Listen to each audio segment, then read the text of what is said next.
안녕하십니까. 사주상담가 이규호입니다. 이규호의 실전 사주 분석 시작하도록 하겠습니다. 오늘 실전 사주 분석 주인공은 53세 된 여성과 57세 된 남성의 궁합이 되겠습니다. 여자분이 신청을 하셨는데요. 여자분이 이혼을 하고 싶답니다. 그런데 이제 이혼을 하고 싶은데 이혼을 한다는 것이 과연 바람직한 것인지 그것도 좀 의문이고, 그리고 한다면 언제 해야 되는가, 그리고 이혼 후에 내가 무슨 일을 해야 되는지, 지금까지 전업주부로 계속 살아오셨다고 하거든요. 그리고 이혼 후에 좋은 남자를 만날 수 있는지 이런 것이 궁금하다고 말씀을 하셨습니다. 이 두 분은 1993년 계유년에 중매로 결혼을 하셨고요. 일남일녀가 있습니다. 자녀분들은 모두 출가하셨습니다. 남편은 좋은 직장에서 인정을 받으면서 현재 근무를 하고 있고요. 재정적인 부분은 남편이 갖고 있다고 해요. 반찬값 정도만 부인에게 주고 있고 모든 돈은 남편이 갖고 있다고 합니다. 부인이 지금 너무 힘들어서 남편과 이혼을 하고 싶다고 하는데, 제가 오래전부터 말씀을 드렸습니다. 이혼을 결정하기 전에 반드시 사주 분석을 받아보는 것이 좋다, 이렇게 말씀을 드렸어요. 두 분의 궁합은 어떤지, 앞으로의 운의 흐름은 어떤지, 이런 것을 알고 나서 결정을 하는 것이 바람직하다. 제가 그때 이혼에 대한 영상을 올린 후에 이혼과 관련돼서 신청이 많이 들어오고 있습니다. 상담이 많이 들어오고 있어요. 이혼을 해도 되느냐, 궁합을 알고 싶다, 뭐 이런 상담이 많이 들어오고 있는데요. 이 여자분하고 남자분의 궁합을 보면서 과연 이혼을 해도 좋은지 살펴보도록 하겠습니다. 우리가 궁합을 볼 때에는요, 제가 누누이 말씀을 드렸습니다만은 각자의 사주를 자세히 분석을 해야 돼요. 그러니까 궁합을 분석한다는 것은 남녀 각각의 사주를 자세히 분석을 하는 것이나 마찬가지입니다. 지금 여자분의 사주를 보면 정민년, 기우월, 무술일, 개축시 이렇게 되어 있고요. 지금 이 여자분이 이혼을 하겠다고 신청을 하신 거예요. 남자분은 계묘년, 임술월, 경인일, 신사시 이렇게 되어 있습니다. 의뢰하신 분이 지금 너무 힘들다 뭐 이렇게 말씀을 하셨는데, 사주 구성만 봤을 때는 어때요? 여자분의 사주가 상당히 불리한 사주입니다. 우리가 이제 두 사람의 사주를 이렇게 비교를 할 때요, 남자분은 어때요? 목기운이 둘, 화기운이 하나, 토기운이 하나, 금기운이 둘, 수기운이 둘 이렇게 되어 있죠. 목화토금수 오행이 골고루 들어가 있습니다. 그리고 사시에 태어났으니까 신금이 들어올 때 인신사 삼형살이 형성이 되는데요. 이것은 12살서부터 21살 경신대운에 이미 지나갔어요. 따라서 이분의 사주를 보면 흘러가는 대운 볼 때에도 이 정도면은 상급이라고 봐야 돼요. 지금 남편의 사주는 상급 사주라고 봐야 됩니다. 반면 여자분의 사주를 보면 정민년, 기유월, 무술일, 개축시 이렇게 되어 있는데, 한눈에 보더라도 노란색으로 된 토기운이 한 가지 오행이 너무 많아요. 그러면 한 가지 오행이 많다는 것은 다른 오행은 없을 수 있다는 얘기죠. 뭐가 없어요? 목기운이 없습니다. 목기운이 없고 화기운이 하나, 수기운이 하나, 금기운이 하나, 나머지는 토기운 이렇게 되어 있습니다. 여러분들이 사주를 딱 볼 때요, 오행이 이렇게 치중되어 있는 사람들은 토기운이 이렇게 치중되어 있잖아요. 그러면 이 토기운이 치중되어 있음으로써 어떤 특징이 있는가? 목기운이 없잖아요. 목기운이 없음으로 해서 어떤 특징이 있는가? 이런 것을 자세히 살펴보셔야 됩니다. 우선 비경겁제에 해당하는 토기운이 몇 개예요? 5개잖아요. 하나, 둘, 셋, 넷, 5개. 5개나 되니까 이 사주는 자존심이나 고집이 상당히 세다고 봐야죠. 그러면 남자 입장에서도 여자가 자존심이나 고집이 상당히 세다, 그러면 좋은 관계를 유지하기가 어렵습니다. 이렇게 비경겁제가 많은 사람들은 배우자와 사이가 나빠지는 경우도 상당히 많고요. 그리고 노처녀 노총각으로 사는 경우도 상당히 많습니다. 그런데 이분은 또 결정적인 게 목기운이 없잖아요. 목기운이 뭐예요? 남편을 나타내잖아요. 사회적인 관점에서는 직장운을 나타냅니다. 이분은 지금 사주에 나와 있는 대로 살고 있어요. 남자운이 없고, 그러니까 남자로부터 애틋한 사랑을 받는 게 쉽지 않고, 이것이 직장운을 나타내기도 하니까 지금까지 취업하지 않고 전업주로만 살았다, 이렇게 말씀을 드릴 수 있습니다. 흘러가는 대운은 비교적 괜찮다고 봐야죠. 일단은 토기운이 기신운이고, 이 토기운을 생해주는 화기운이 두 번째로 안 좋은 운이라고 봐야 되잖아요. 지금 흘러가는 대운을 보세요. 화기운하고 토기운이 63세 이후에 집중적으로 들어오죠.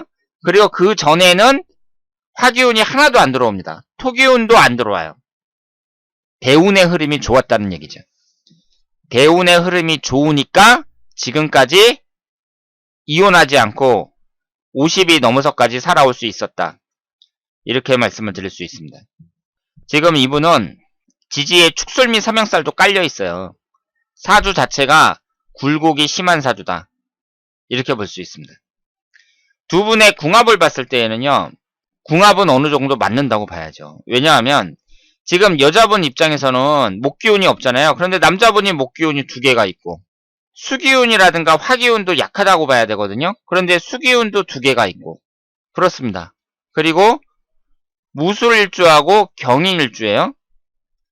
두 사람을 단지 맞춰만 볼 때 이때에는 그렇게 나쁘진 않다. 이렇게 말씀을 드릴 수가 있고요. 다만 여자분의 사주 자체가 안 좋다고 말씀을 드릴 수 있습니다. 굴곡이 많다. 이렇게 볼 수 있어요. 그런데 여기서 우리가 이제 주목해야 될 것은 이분의 앞으로의 대운이 상당히 좋게 흘러간다. 그러면 상관이 없는데 이분이 올해 이제 53세란 말이에요. 그러면 을묘대운이 새롭게 시작이 돼요. 을묘대운은 위아래로 목기운만 해당이 되고요. 남자운에 해당이 됩니다. 일단은 남자운은 강하게 들어온다고 봐야 돼요. 10년 동안. 그리고 지지가 묘수랍이 되거든요. 묘수랍이 되면서 화기운을 생성하는데 화기운이 여기에서 기신운이기 때문에 지지가 합의된다는 것은 별로 효과가 없어요. 53세서부터 62세 사이에 다른 남자를 만나서 재혼할 가능성은 충분히 있다고 봐야죠. 취업을 할 수 있겠느냐? 이분이 전업주로만 계속 살아왔는데 아무리 직장운을 나타내는 관성운이 강하게 들어온다고 하더라도 53세라는 나이에 일을 할 수 있겠느냐? 보통 어려운 일이 아니라고 봐야죠. 지금 젊은 사람들도 취업을 못하는데 53세에 직장 경험 없는 여성이 돈벌이를 한다. 생각보다 어렵다고 볼 수 있습니다. 그런데 중요한 건 뭐냐면요. 지금 이 10년간의 이 목기운이 위아래로 들어오는데 긍정적인 면이 더 많다고 보거든요.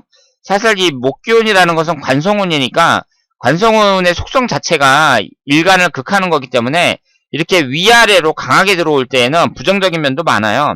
그런데 지금 목기운이 하나도 없는 상태에서 그리고 비경겁제가 이렇게 강한 상태에서 목기운이 관성운이 위아래로 들어올 때 저는 긍정적인 면 한 55%, 부정적인 면 45% 이 정도로 보고 있습니다.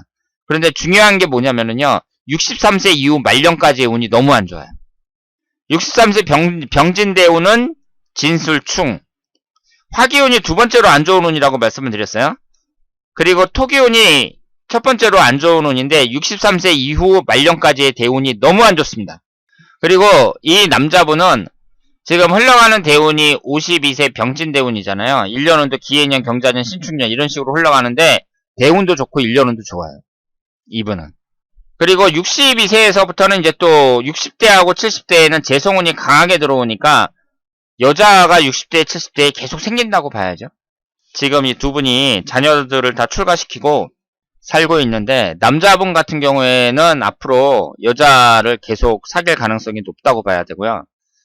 이 여자분이 지금 불리한 것은 63세 이후 대운이 안 좋다는 거 이것도 그렇지만 일단 재정적인 면에 있어서 남자가 다 갖고 있다는 거예요. 남자분도 앞으로 바람을 피고 뭐 이럴 가능성이 높기 때문에 여자분이 확실하게 재산 분할을 할 수 있느냐 저는 이게 중요하다고 생각을 하고요. 만약에 재산 분할이 잘 안 된다 이럴 경우에는 이혼을 하면 안 되죠. 지금 여자 입장에서 이혼을 하겠다고 이렇게 말씀을 하시는 것은 여자 입장에서도 지금 힘들다는 얘기거든요. 남자가 부인으로서의 대우를 잘 안 해준다고 봐야 된단 말이에요. 그리고 이분의 앞으로의 흐름이 좋기 때문에 또 여자운도 60대 운부터 강하게 들어오잖아요. 지금 62세 을묘대운, 72세 갑인대운 위아래로 재성운만 계속 들어온단 말이에요. 그러면 이분은 앞으로 다른 여자를 만날 가능성은 대단히 높다고 봐야 돼요. 남자 입장에서는. 또 남자 입장에서는 또 부담도 안 느끼거든요. 자녀들도 다 출가시키고 그러니까 앞으로는 내 인생 멋지게 살고 싶다. 뭐 이런 생각을 가질 수도 있단 말이에요. 따라서 여자분이 계속 같이 살기에는 좀 힘들지 않을까 이렇게 생각을 하고 일단은 남자가 재물적인 부분을 자기가 이제 딱 꽉 쥐고 반찬값 정도밖에 안 준다고 하잖아요. 그러니까 이 점에 대해서 재산 분할을 확실하게 하고 이혼을 하는 게 낫다고 생각을 합니다. 그리고 만약에 재산 분할을 제대로 못한다, 그럼 본인에게 불리하다 그랬을 때에는 하지 말아야죠. 그리고 여러 가지 점에서 봤을 때 지금 나이가 53세니까 일은 할 수 있겠지만 어쨌든 지금까지 직업 경험이 하나도 없는데 사회에 나가서 내가 지금부터 일을 해갖고 돈을 많이 벌 수 있겠느냐, 이 점에 대해서는 좀 어렵다고 봐야 되거든요. 그렇기 때문에 일단은 남편하고 형성된 그 재산이 얼마나 많은지는 모르겠으나 일단은 그 재산을 내가 어느 정도 가져올 수 있다, 그렇게 됐을 때 이혼이 가능하다, 이렇게 말씀을 드리겠습니다. 여자 입장에서도 이혼을 하더라도 앞날이 그렇게 밝지는 않아요. 그리고 50대의 을며대운이 올해부터 시작이 됐는데 다른 남자를 만날 가능성은 충분히 있습니다. 그런데 63세 병진대운 이후로 너무 안 좋기 때문에 53세 이 을며대운의 남자를 만나더라도 노인이 될 때까지 끝까지 갈 수 있겠느냐, 그 점에 대해서는 좀 회의적이에요. 한 60대 운에서 그러니까 한 10년 15년 이렇게 살다가 헤어질 가능성이 매우 높다, 이렇게 말씀을 드릴 수 있겠습니다. 자, 그러면 지금까지 이혼 고려 중인 여성의 사연이었습니다. 자, 그러면 다음에 더 좋은 내용으로 찾아뵙도록 하겠습니다. 대단히 감사합니다.